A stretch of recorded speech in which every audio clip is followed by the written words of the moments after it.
Now, when I was writing about moral philosophy and when I was doing the work over a period of almost 20 years that led up to the book, What We Owe to Each Other, I tried very hard to avoid getting into the question of normativity in general and what reasons for action were. I thought these philosophical waters were too deep for me, and I wanted to avoid it. But in the last couple of years before the publication, I realized I couldn't, and I had to plunge in, so I took some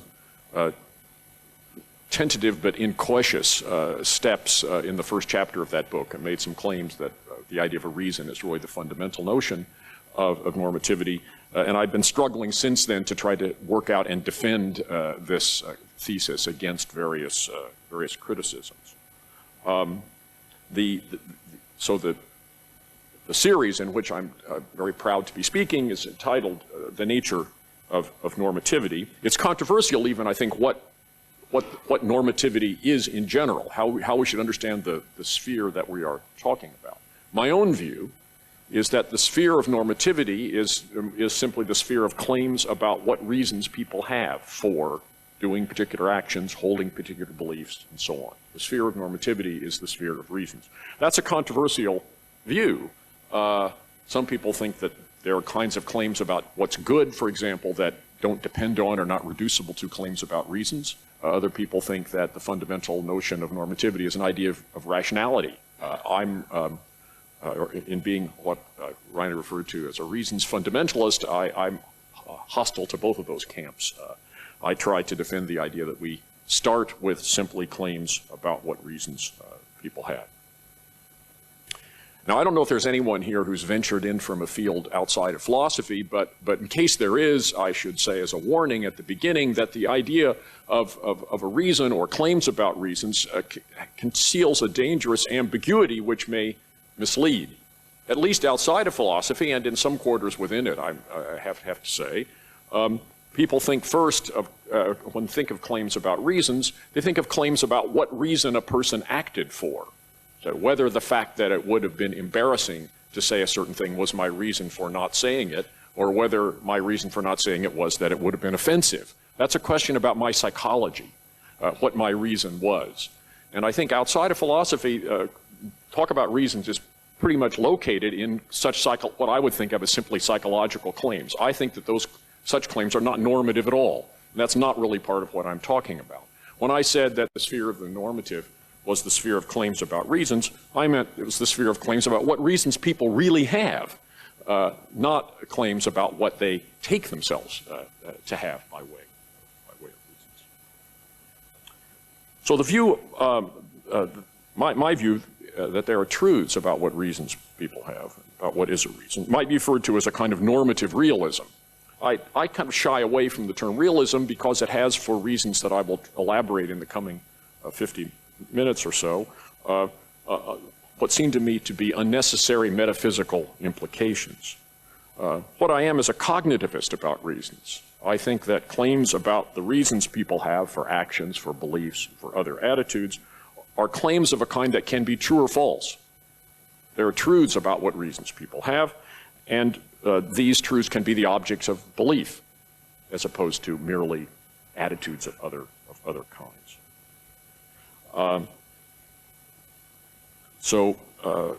Realism would go beyond this and claim that there's some kind of existent thing out there which is a reason. I don't believe in that, and I'll try to explain to you why not. So even the modest cognitivism that I hold, however, is subject to three kinds of objections that many people find compelling. First, that I've already alluded to, metaphysical objections, that the idea of irreducibly normative truths commits us to the existence of some kind of metaphysical realm that we should be skeptical about.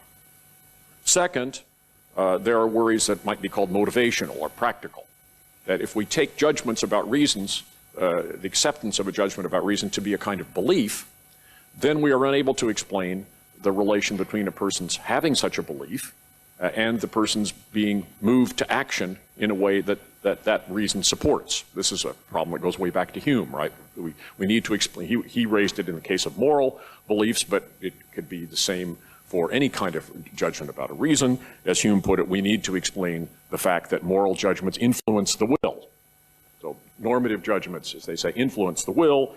People think that beliefs can't influence the will, so there's a problem there. Third problem is epistemological. If truths about reasons are a kind of truth that's independent of us and can be the object of belief, there's a question about how those beliefs can be justified. How can we get in touch with those things out there and know what is the fact about them? I believe that none of these objections actually is any good. I think they are all mistaken, and that the mistakes mainly lie in the first claim, that is, the claim that irreducibly normative truths have untoward metaphysical implications. That's the one I'm going to focus on. In the other chapters of other lectures of the series of which this is a part, I address these other worries. I'll say this at the end, but I might as well say it at the beginning as well. Even if these objections aren't real objections, however, it doesn't mean that all is well in the sphere of the normative. I think there are serious problems and serious worries about normative truth, but they aren't metaphysical, nor are they epistemological in the proper sense of how can we get in touch with them. They rather flow from the fact that our grasp of what reasons we have is rather inadequate. It's rather gappy. There's not much. The question is, how much truth is there to be had? And I think that's an irresolvable problem. That our knowledge will always of normative truths will always be somewhat vague and essentially incomplete. That just comes with the territory, I think. But it's not, I think, a metaphysical problem. It's a normative problem. So. Now after that long preamble, I finally now gotten to my very long outline, which you can address your attention to. As I say, it's often said that their irreducibly normative truths would have unacceptable metaphysical implications. And so here's John Mackey, who in his book, Inventing Right and Wrong, wrote, if there were objective values, then they would be entities or qualities or relations of a very strange sort, utterly different from anything else in the universe. And others frequently say, along a similar vein, that the idea that there are irreducibly normative truths is incompatible with a scientific view of the world. Now, both of these objections might have some force if the idea of irreducible normative truths were a claim about the natural world of causes and effects. But it's not such a claim. Mackey says, if there were objective values, they'd be different from anything else in the universe. Well, by the universe there, I think he means this universe, right? The spatial temporal universe that we interact with. But claims about irreducible normative truths aren't, I think, claims about the natural world in that sense. But that doesn't solve the problem. Because the next thing that's said is, well, if they aren't claims about the natural world, then they're claims about some other strange realm of shadowy entities, Plato's heaven or something. So that's even worse. It's one thing to make crazy claims about the natural world. It's another thing to think there is some other world that we have special access to, or maybe in a prior life had access to, as Plato thought. That seems equally crazy. But I want to maintain that the idea that there are normative truths can be sustained without making objectionable claims either about the natural world or about some strange realm of suprasensible entities. Now, I want to defend this claim in a perfectly general way. That is, I don't want to be engaged in special pleading about the normative. There's something special about normative truths that's different from any other kind of truths, that they don't need this kind of metaphysical backing. Rather, it seems to me that the mistakes that I think lie behind the sort of objection that Mackey raises are perfectly general mistakes about ontology, and that there are similar mistakes you might raise about in thinking about mathematics. You might say the same thing about mathematical truths. Either mathematical truths are truths about the physical world, or they're truths, if they're really truths about something, then they're Platonistic truths about some strange set of entities existing somewhere else, which is very mysterious. And there's a problem about how we could get in touch with them. My great teacher and #1 mentor, Paul Benacerraf, at Princeton, famously argued in his paper on mathematical truth that it's a puzzle for mathematics, how, if mathematic truth isn't simply computational, how if it's about truths independent of us, how how we could be in touch with these entities. It pains me to disagree with my teacher, but I think he was mistaken about that. So my view of ontology here is what I call a permissive first-order view. I will explain in the next section of this lecture in what sense it's permissive and in what sense it's a first-order view. My view begins with the idea of various domains or subject matters. One subject matter I've already mentioned is the natural world, the world that impinges on our senses, the sort of thing we see and interact with causally. We have to have a theory. We try to come up with a theory which explains, gives a coherent picture of what's going on in that world. That's a domain. Another domain is mathematics, or you might say mathematics is a collection of domains. There's set theory, there's algebraic topology, and there's a question about how these are related to one another. But let's just think of mathematics as a whole. That's another subject matter, involving such concepts as numbers, sets, fields, planes, hyperplanes, and so on. And the normative, I want to say, is another distinct domain. It involves claims about reasons, about what we ought to do, what's good, and so on.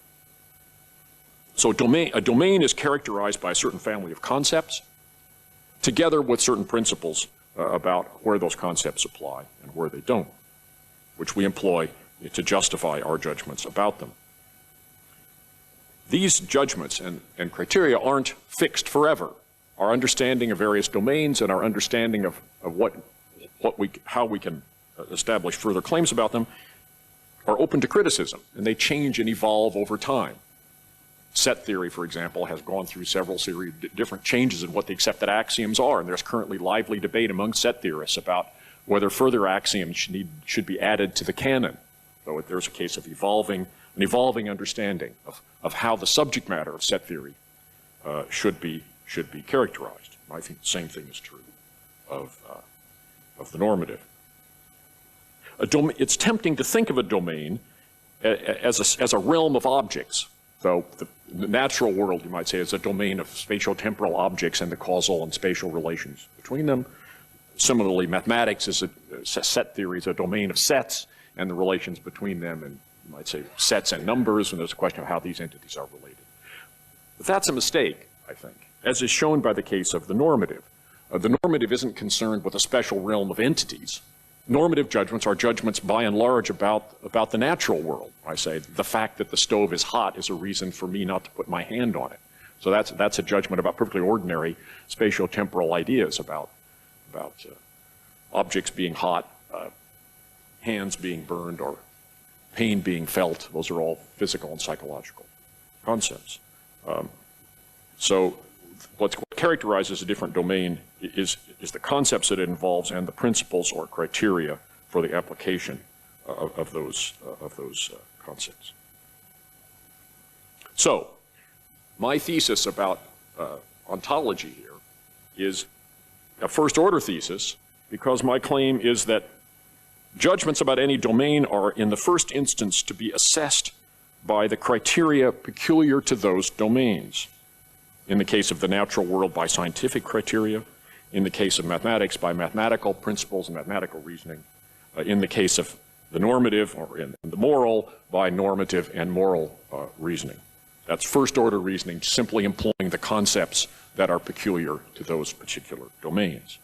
So if somebody asks me, does there exist a number satisfying a certain, that's the root of a certain equation, I use mathematical reasoning to decide whether such a number exists, and whether it's I can also decide whether it's a natural number, whether it's a real number, or an imaginary complex number, whatever it might be. The existence of numbers doesn't come to anything more than that. To say that a number exists is to say that it solves the equation. There isn't any further question of existence that goes beyond the question of whether it actually is the root of that equation or not. That's what I mean by saying that this is a first-order view. There's nothing to claim of existence. In the first instance, there's nothing to claims of existence within any domain that isn't settled by the criteria that are peculiar to that domain. Now, this view is very similar, I'm sure many of you will know, to the view of the famous, deservedly famous logical empiricist, philosopher Rudolf Carnap, in a great paper of his, Empiricism, Semantics, and Ontology, which got me going on this subject when I was an undergraduate at Princeton in the early 1960s. I've been thinking about this ever since then, when I was wrestling with this problem and arguing with Ben Asraf about it. I just keep coming back to it. So this sounds like Carnap. Carnap famously said that questions of existence are internal questions to what he called a framework. What I'm calling a domain is a delinguistified version of what Carnap called framework. He thought frameworks were defined by sets of linguistic rules. I don't think that's right. But he also thought that there were no meaningful, substantive, external questions of existence. I've just said something that sounds like that. I said the question of whether there is a number of a certain kind is settled by mathematical reasoning, and there isn't any further question about whether such a number exists. Carnap thought that the only external questions about a domain, or a framework as he called it, were practical questions about whether it was any use to us to adopt that particular linguistic framework for our practical purposes, whatever those purposes might be. I think Carnap was mistaken in that latter claim. I think that domains can give rise to external questions, including external questions of existence. That's why I said that claims about any domain are, in the first instance, to be assessed by criteria applicable to these domains. That phrase also explains why my view is a permissive view, but also why its permissiveness is limited. It's permissive because as long as we satisfy the criteria of the domain, then the thing exists. But not always, only in the first instance. Well, why only in the first instance? Well, we might have a domain of discourse about witches and spirits. Geistlehre, I suppose you might call it. The theory of ghosts, spirits, and witches. People who believe in witches thought that there were criteria for deciding who was a witch. And people who believe in spirits, think there are ways of telling whether there's a spirit in the room, whether we should call the exorcist or not. There are ways of determining that. They might be perhaps more determinate than some of our ways of thinking about whether we have a reason or not. But we don't think that the internal standards of Geistlehre or witch theory or whatever the spirit theory settle the question of whether there are witches and spirits. Right? So there's an external question which isn't settled by the standards of this theory about whether witches and spirits exist. Why is there an external question? There's an external question because it's part of the point and content of claims about witches and spirits that the presence of witches and spirits explains various things that happen in the physical world. They explain why cows stop giving milk, why children are not born with the proper number of limbs or whatever, because there was a witch that put a curse on somebody. So witch theory and spirit theory are making claims about what happens in the physical world, and those claims therefore can be accepted only if we have other reasons for accepting the claims they make about the natural world. So they have external commitments, external presuppositions. But whether a domain has external commitments, which have to be redeemed by external criteria, depends upon the claims made within that domain and the reasons we have for taking it seriously. So the domain itself, as it were, generates the importance of external questions. And there's a point where I diverge from the great Carnap. But what I agree with him about, I think, is that there's no general domain-transcending substantive sense of existence such that it is always a meaningful question about any domain, about mathematics or about the normative in particular, whether the objects and properties that domain talks about and gives us rules for talking about really exist. I think Carnap was right that's a nonsense question. Now, this leaves open the question of whether mathematics and the normative, let's say, have external presuppositions, and I want to claim that they don't. right? The truths of claims about mathematics are adequately settled by mathematical criteria. They don't have, unlike the claims about witches and spirits, they aren't claims that make sense or have the importance that they purport to have only if they have certain physical implications. And the same thing is true of the normative, I think. Claims about reasons don't depend upon, for their importance, further causal claims or some further kind of existence beyond the criteria, beyond what's settled by the criteria and the rules we have for arguing about reasons. Morality, as a normative domain, does have external commitments. Claims about right and wrong purport to be claims that have implications for what reasons we have. We have criteria for settling questions of right and wrong. We all know it's wrong to break a promise. We all know it's wrong to gratuitously cause injury. So on. Those are principles for the, you might say, the moral, defining the moral domain. But the weight that we give them presupposes that if a conclusion that something would be wrong is supported by standard moral criteria, then it follows that we have good reason not to do that thing, at least almost always. So morality has external commitments, but the external commitments are of a normative character. They're of a normative, non-moral character. They're not of a physical or metaphysical character. And in order to be redeemed, morality needs to have its normative assumptions supported by an explanation of why this is something we should care about. That's the task that I undertook in what we owe to each other, and which many other people have undertaken in different ways. Now, one objection to this view, which I'll try to pass over quickly since I don't want to spend too much time. Am I already out of time? Is that this domain is too permissive. This idea is too permissive. Frege, in the Foundations of Arithmetic, introduces the idea of a direction. He says if two lines are parallel, then they have the same direction. He introduces a new term, direction. So do directions exist?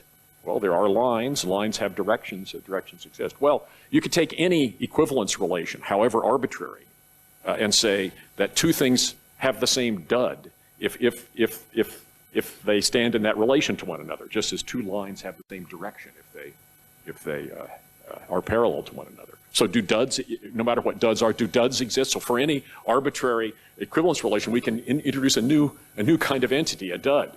Am I saying these things exist? And I say, well, there's no reason so far to say that they don't exist.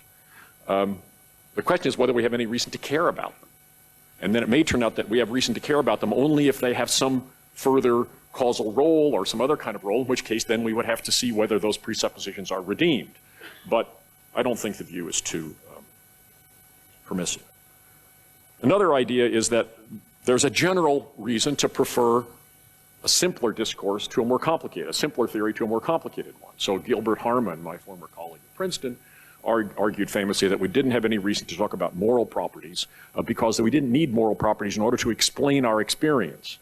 We should only introduce new properties or new entities if they're needed to explain something. Well, I think that's a requirement that makes perfectly good sense when we're talking about the domain of the natural world. We don't want to imagine that there are entities that aren't necessary or properties that aren't necessary to explain our experiential interaction with the world. But we're not all. But the world that science describes isn't the only thing that we can think reasonably about. But it's also true in other domains that there's no point in making them more complicated than they need to be for their own explanatory purposes. So the question about the normative is whether it's a reason to introduce some concept, having some normative concept in order to explain what seems to be the normative truth. So something like Harman's explanatory requirement seems to me a plausible claim about any domain, but it's a domain-specific requirement. And the kind of explanation that we need, that justifies us in taking an interest in a new concept or a new kind of entity is peculiar to the particular kind of explanation that we're interested in the domain in question. Whether it's a mathematical explanation, should we introduce imaginary numbers? Well, they're very useful to explain certain features of mathematics that we couldn't deal with in a systematic way without imaginary numbers. So they play an explanatory role within mathematics. That satisfies Harman's explanatory requirement, and the same thing would apply to the normative. There's no reason to apply the requirement of physical explanation to every other domain, because physics isn't the only thing we can talk about sensibly. Okay, turning now to the normative, which I'm supposed to be talking about here, and I've almost used up my time. I think that the essential element in normative discourse isn't a kind of entity, a reason, but is a relation, a four-place relation, which holds between a fact, a person, a set of circumstances, and an action or attitude, just in case that fact, say the fact that the stove is hot, is a reason for that person not to, under certain circumstances, not to put his or her hand on the stove. Right? So it's a four-place relation. P is a reason for an agent X in circumstances C to do a certain action A, or to hold a certain attitude A of anger or hatred or belief or whatever it might be. But I'll focus on actions. Now, the things that occupy the first place in this four-place relation, the things that are reasons, aren't some special kind of entity, a reason. They're just facts, typically but not exclusively facts about the natural world, such as the fact that the stove is hot, or that the knife is sharp, which is a reason for me normally not to press my hand against it. So the normative isn't marked out by a special kind of entity, but by a certain kind of relation. This doesn't get us completely out of the woods, because there's a question about how to understand this relation. I think we understand it perfectly well, but there may be worries about it. I'll mention two kinds of worries, only one of which I'm going to address. One worry is, if this is a relation, this is a relation, what property, what relational property does it correspond to? I think that's not a serious problem, but I'm not going to try to address it today. Another problem is how to explain what might seem the mysterious relation between normative claims and non-normative claims. It's widely believed, and indeed I believe, that normative claims can't, in most cases, be simply deduced. They aren't entailed by non-normative claims, this the so-called fact-value distinction. On the other hand, normative claims are closely tied to, and as they say, co-vary with non-normative claims. Right? If the stove is hot, then I have, and if the stove is hot and heat causes pain and injury, then I have a reason not to put my hand on the stove. If the stove isn't hot, then I don't have that reason. If heat doesn't, if in a different world heat doesn't cause pain and injury, then I don't have a reason. So whether I have a reason not to put my hand on the stove depends on marches. It marches with changes in what the physical world is like, right? So the judgment that I have a reason not to put my hand on the stove isn't entailed by these non-normative facts, but it seems to be, as it were, locked in parallel with them. So the question, what is this relation which ties normative truth to non-normative truth, even though it isn't a relation of entailment? That seems like a puzzling feature which needs to be explained, and I want to say something about it. In order to understand this, I think we need to distinguish between different kinds of normative claims. I'm going to distinguish between what I call pure normative claims and mixed normative claims.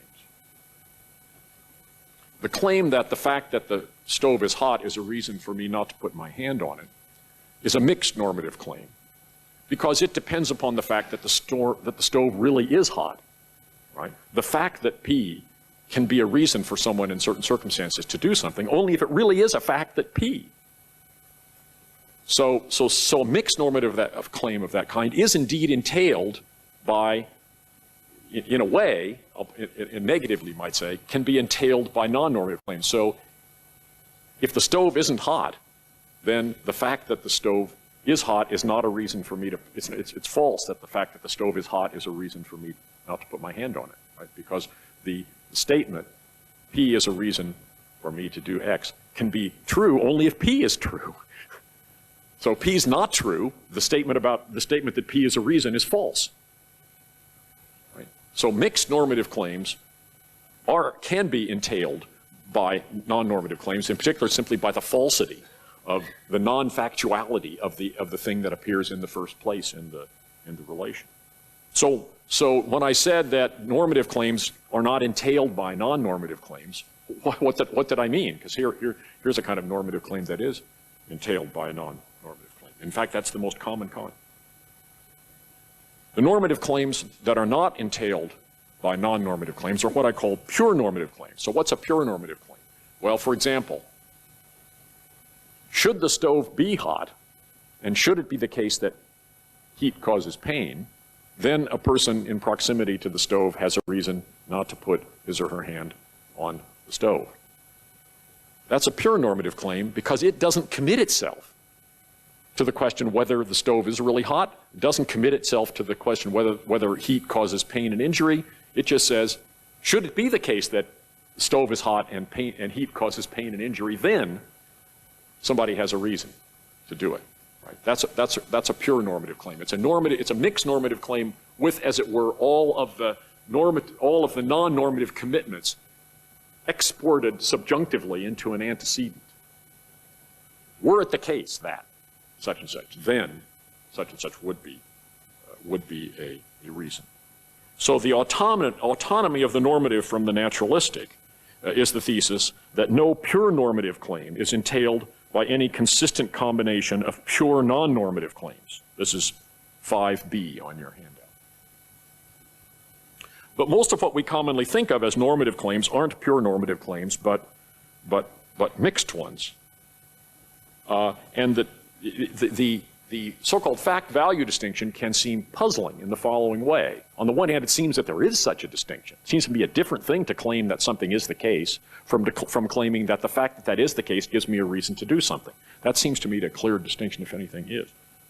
On the other hand, even if there is this gap between the non-normative and the normative, how can we jump over it all the time? Right? If this lectern is about to blow up, then I have a reason to get out of here. That seems pretty true. True if anything is, but so I just leapt over the fact-value distinction. So it's a puzzling thing about the fact-value distinction, how it can seem both real and something that doesn't and shouldn't trouble us. But this seems puzzling when I just put it this way. When there seems to be a real gap, it's between pure non-normative claims and mixed normative claims. The function of pure normative claims is precisely to bridge the gap between non-normative claims and mixed normative claims, right? I would say the pure normative claim says, should the stove be hot and should it be the case that heat causes pain and injury, then such person has a reason not to put his or her hand on the stove, right? The whole purpose of that is to get us from the whole function of a pure normative claim is to build a bridge from a non-normative claim to a claim about mixed claim about reasons. So this allows us to explain the phenomenon of covariance. I said earlier it might seem mysterious that normative claims aren't entailed by non-normative claims, but they seem to be locked in a kind of parallel position. They've got to change as long as the non-normative claims change, but they can't change. They're fixed as long as the non-normative claims stay fixed. Right? In any possible world in which the stove is hot and heat causes pain and injury, I have this reason. But if you change the facts, then my reasons change. So how do we explain this covariance? Well, the covariance of the normative on the non-normative there is a normative truth. That is, it's a normative truth that should the stove be hot and should it be the case that heat causes pain and injury, then a person has a reason not to put his hand on the stove, right? That's a normative truth. So it's the question which non-normative truths normative truths vary with and how they vary is itself a normative truth, right? So it's not surprising that I can't, as it were, get to a normative claim from a non-normative claim without already making a normative claim. Because in making the transition, I'm making a normative claim. That is to say, I'm making a pure normative claim. This is the phenomenon of covariance and sometimes called supervenience. Why supervenience is how can it be that once the non-normative claims are fixed, the normative claims are also fixed. They supervene on the non-normative claims. Supervenience is a term that's also applied to the relation between the mental and the physical. People believe that the physical phenomena, mental phenomena, psychological phenomena, supervene on physical phenomena about our neurological states. As long as we're in the same neurological state, we're also in the same mentalistic state, as we have the same feelings, beliefs, attitudes, and so on. So one of the problems in philosophy of mind is how to explain the supervenience of the mental on the non-mental. And it might seem that these are two parallel problems. There's the supervenience of the mental on the non-mental, and there's the supervenience of the normative on the non-normative. But if I'm right, these two problems are in fact very different from one another. They have a certain formal similarity, but they're fundamentally different. In the case of the normative, the relation of the phenomena of covariance and supervenience is itself a normative matter. The most fundamental normative claims are pure normative claims, which are precisely the ones that dictate how it is that mixed normative claims co-vary with non-normative claims. But that's not true in the mental case. When I say I am in pain, my mentalistic statements don't attribute mental significance to the firing of C fibers or some. Mental claims aren't about the mental properties of the physical. They're simply about the mental. They're about what it's like. So I can make all kinds of mental claims without making any reference to what's going on in my head, whether it's the firing of C fibers or the explosions of or shortages of serotonin or whatever. I'm not talking about that stuff. Whereas in the case of the normative, when I make a normative claim, I'm attributing normative significance to non-normative properties. And the most basic element in my claim is precisely a pure normative claim that has exactly that function. So mixed normative claims co-vary with and supervene on non-normative claims. Pure normative claims don't supervene on non-normative claims. Pure normative claims don't vary at all. They have normative necessity. They're always the same. Because their dependence on the non-normative has, as it were, been subjunctively exported into a conditional. So I think this focusing on the fact that the essential element in the normative is a relation, and focusing on the distinction between pure normative claims and mixed normative claims, I think removes the mystery from the idea that there are normative facts which are not the same as, not entailed by non-normative facts, but which co-vary with and supervene on them. So there's much more to be said about this, but I've tried to explain to you why I think there's no metaphysical difficulty about intrinsically normative truths. They aren't either truths about the natural world or truths about some special strange realm. They're simply normative truths, just the way mathematical truths are simply mathematical truths. Nothing is added by saying, and they're truths about some strange kind of thing out there. Their truth, their content is exhausted by their role within mathematics itself, and the content of normative claims is exhausted by their role within the normative realm itself. They neither presuppose for their significance, nor do they depend in any way on the support of a kind of metaphysical or naturalistic backing. But as I said, this doesn't mean that there's no problem about normative truth. The problem about normative truth is that our ways of arriving at conclusions about what reasons we have are uncertain. Some of them are simply obvious, that the fact that the stove is hot and that heat causes pain and injury is a reason for me not to put my hand on the stove. That seems to me as clearly true as it is true that 2 + 2 is equal to 4. Somebody can try in the discussion period to try to convince me that it's not true, but it would be an uphill fight. Unfortunately, however, that's an isolated instance. There are lots of questions about reasons that we would disagree about, and it's not just that I wouldn't be able to convince you or you wouldn't be able to convince me, but I think they're rather unsettled matters. There isn't any systematic, substantive, first-order theory of reasons for action, which delivers conclusions the way we have a substantive, coherent, precise, first-order theory of arithmetic, which settles almost all of the questions. We have crisp criteria for settling mathematical questions. We don't have crisp criteria for settling questions about what reasons we have. There's some of them we can settle, some of them up for grabs. So mathematics and the normative are alike in their non-dependence on any kind of metaphysical backing. They're alike in that the epistemological problems they present aren't problems about how we can get in touch with some strange set of entities. But they're very different in that, you might say, the day-to-day epistemology of mathematics, which consists in actual substantive mathematical reasoning, is quite precise and crisp and coherent. Even if we can't settle all the questions, there's a way there to settle almost all of them. Whereas within the realm of the normative, unfortunately, that's not true.